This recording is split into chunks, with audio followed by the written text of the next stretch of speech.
Hi, welcome to today's Talk of the Town. I'm Sandy Benson. John Ontal, marketing guru of Niche Market Media and a WHHI-TV news partner, drops by today to explain how to dominate local SEO Google searches.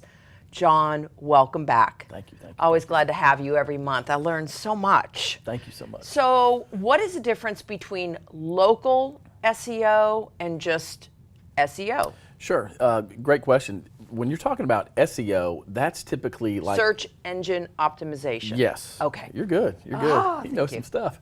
So the difference between SEO, which it's either like global or it's local. Okay. So if you were shopping for something, whatever you're interested, if we're shopping for shoes or whatever, you put that shoe type in. That's SEO or global SEO. Okay. If you're doing local SEO, that's typically a business, service, and a city. Okay. So if you got a service or if you're looking for a shop in a city, that would be local SEO.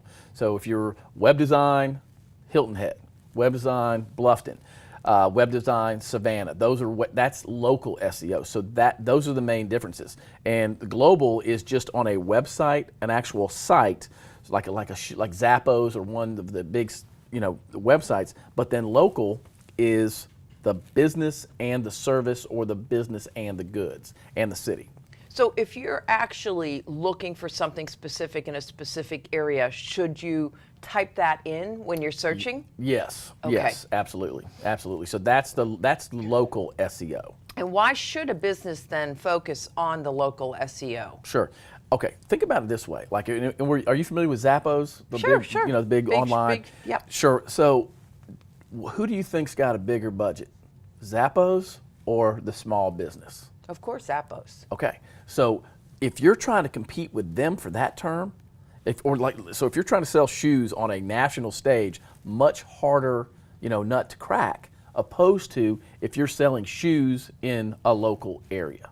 Okay, so it is easier. So if a business is not putting efforts into their local SEO, right, this is the easier one to get. If we're trying to beat Zappos, that's not going to happen.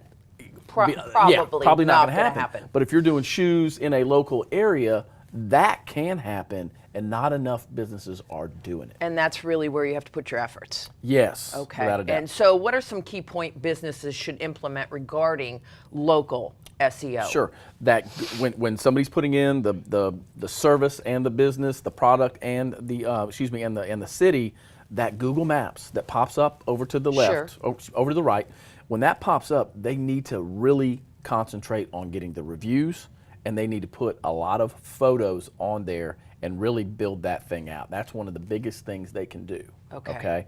The other thing, there's plenty of places that businesses can be listed. LinkedIn, Facebook, Yellow Pages Online. There's something called Manta. Here's a quick thing. Google local directories for local directories that I can add my business to, or local directories, and they'll get a list right in Google of 50 or more places where they can put their business name, their address, and phone number. And all those are easy things that a business can do. Yeah, absolutely. So how much more income should a business expect to make for higher ranking in Google? Gotcha. Okay, there's a little formula. And I should say not only just income, but sales. Sure. So it depends on a couple things. So first of all, you got to go into Google and see how many times a particular keyword term is being searched. Okay. So let's say, for example, there's an item being searched 1,000 times a month. Okay.